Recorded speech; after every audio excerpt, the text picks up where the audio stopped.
Welcome back, Summit County. Make sure you head over to Surefoot to get your boots fitted. Comfortability really comes in handy. And this morning I'm being joined by Sage Miller. How are you doing this morning, my friend? Doing well, Patrick. Snow finally came, right? Yeah. It's been kind of dragging. I know, it's been a long time coming, but I checked the weather this morning. We got 6 inches at Breck on the stake and 8 inches on the camera, so it's going to be a sweet day. Yeah, it's finally, I mean, especially Monday morning, it's good for us locals that, kind of give us a little bit extra instead of it being on a Friday or a Saturday, which just seemed to work out a lot last year. Yeah. Now, you're with Summit County Rescue Group. Really an important thing with this new snow, and if people aren't used to being out in the high Rockies, give us a little background on who you guys are, what you guys do for the community. Yeah.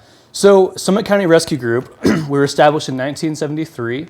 Currently, there's about 72 members, and we just respond to backcountry emergencies. So anything that's off the road.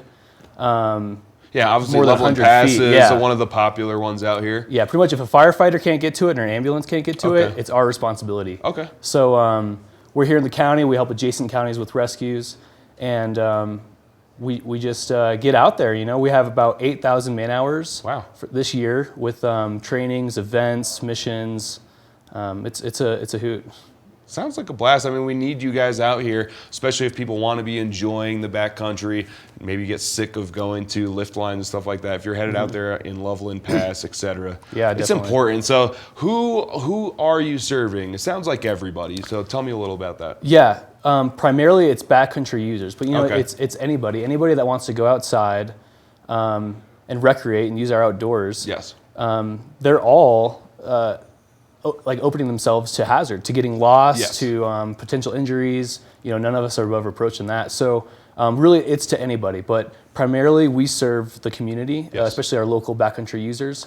And like I said, we'll respond to backcountry emergencies inside the county, on adjacent county lines. Vail Pass, we share with Vail Mountain Rescue Team. Yes. And then we'll respond to mutual aid calls throughout the state too. So if there's a missing person somewhere in the state or some kind of avalanche call somewhere in the state, would respond to that also if needed. Awesome. So how exactly does that work? Do you guys get a call from someone? Do you walk me through that process? Yeah, that's a great question because nobody really knows. It's like we just sort of show up. Yeah, you just show up. You just know the bat signal goes up in the sky and you know to show up. Yeah, exactly.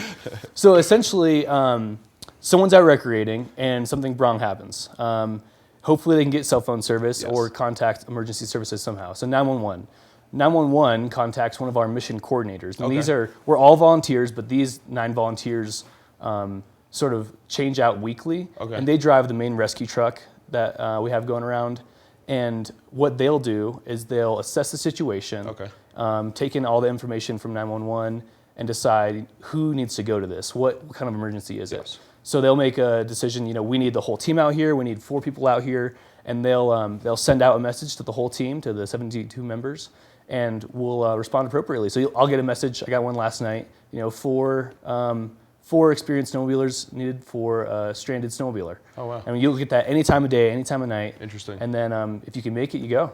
Wow. So it kind of just calls out, and whoever is available to make that call. Cool, yeah, exactly. Interesting. Is that something where you tie into Flight for Life at all? Is that do you guys work with them a lot? Yeah, exactly. They're one of our biggest assets, really, as a rescue organization. So that leader, he's deciding whether we're going to the helicopter route or whether you guys can head out there on a snowmobile? Exactly. And that depends a lot on weather and the emergency's hastiness, what needs to happen. If you got a broken leg, that's bad. Yeah. But they're probably going to make it another 4 or 5 hours. But if you have a pelvis injury or some kind of medical condition, we got to go right now. Or avalanche barrier. Respiratory, something of that nature. So if it's an emergency requiring it, we get the helicopter as soon as we can, and we're all trained to fly in the helicopter and to deploy. Pretty much they just drop you off. It's just a ride to get out there. Absolutely. And maybe you'll trade with the patient. So the patient gets in there, and you get out, and then you got to walk out. And then you could, But being blessed to be able to walk out, right? Yeah, if they totally. can't, I'll take a walk over being flown out if I have to, right? And if the weather works out too. So you seem super experienced. You've been around. Tell me a little bit about what your history's been like, what your experience with this entire thing has been like. Yeah, so I grew up in the county, and I'm really passionate about the mountains up here specifically. This is my home. I ski patrol at Breckenridge, so I do my my professional mountain rescue there. But as far as the rescue team goes, I've been on the group for 4 years. This will be my 4th year. Awesome. And it's pretty amazing. You know, you get trained right off the bat with pretty much any backcountry emergency at a basic level. You know, like you can't be expected to know it all. Yeah. And then from there, you get in it. And I've been on everything from rock climbing accidents to a billion hiking accidents, Yeah. lost persons, avalanche calls. I mean, the whole gamut of what can go wrong in the wilderness. I've gotten to see, and I'm just a new member still. Hey. You know, only 3 years in. I mean, it's amazing to see how many different things are going on. So, hey, thanks for coming and sharing your experience. If people want to know a little more about your organization, where can they go? Yeah. For anyone who is interested in Summit County Rescue Group, we have our website, which is www.scrg, Summit County Rescue Group, .org. So scrg.org.